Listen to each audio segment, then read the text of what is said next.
बहुत समय पहले एक घना जंगल था। उस जंगल से होकर एक बड़ी नदी बहती थी। नदी के किनारे एक विशाल जामुन का पेड़ था। उस पेड़ पर एक बंदर रहता था जो बहुत चंचल और दयालु था। बंदर रोज पेड़ के मीठे मीठे जामुन खाता था और खुश रहता था। वह इतना दयालु था कि कई बार दूसरे जानवरों के लिए भी जामुन नीचे गिरा देता था। एक दिन नदी से एक मगरमच्छ बाहर निकला।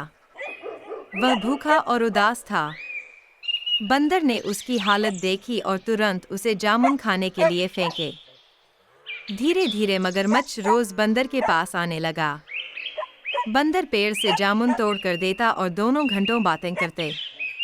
उनकी दोस्ती गहरी हो गई। एक दिन मगरमच्छ कुछ जामुन घर ले गया। उसकी पत्नी ने जामुन खाए और कहा, ये जामुन तो बहुत मीठे हैं। सोचो, अगर बंदर का दिल इतना मीठा होगा तो उसे खाकर मैं हमेशा जवान रह सकती हूँ। मगरमच्छ पत्नी की बात सुनकर परेशान हो गया, लेकिन वह उसे खुश करना चाहता था। अगले दिन मगरमच्छ बंदर के पास आया और बोला, मित्र, मेरी पत्नी तुम्हें बुला रही है। वह भी तुमसे मिलना चाहती है। आओ, मेरी पीठ पर बैठो, मैं तुम्हें अपने घर ले चलता हूँ। बंदर पहले तो हिचकिचाया, लेकिन दोस्त पर भरोसा करके मान गया। मगरमच्छ ने बंदर को अपनी पीठ पर बैठा लिया और नदी पार करने लगा।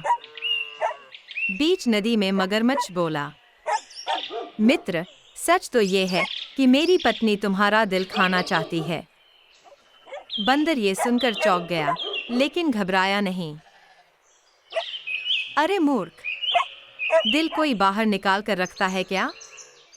मेरा दिल तो मैं पेड़ पर ही छोड़ आया हूँ। चलो वापस चलते हैं, वहीं से दिल ले लूंगा। मगरमच्छ उसकी बातों में आ गया और वापस पेड़ की ओर लौट आया। जैसे ही किनारा आया, बंदर तुरंत पेड़ पर चढ़ गया। हा हा हा, मूर्ख मगरमच्छ, दिल कभी बाहर निकाला जाता है क्या? तुमने दोस्ती में विश्वासघात किया, अब हमारी दोस्ती खत्म। मगरमच्छ शर्मिंदा होकर सिर झुका लिया और चुपचाप नदी में लौट गया। बंदर ने उसे सदा के लिए सबक सिखा दिया। इस कहानी से हमें शिक्षा मिलती है कि सच्ची दोस्ती भरोसे पर टिकती है। जो धोखा देता है, वह कभी सच्चा मित्र नहीं हो सकता। और ऐसी कहानियों के लिए सब्सक्राइब करें कृषु कार्टून्स चैनल को।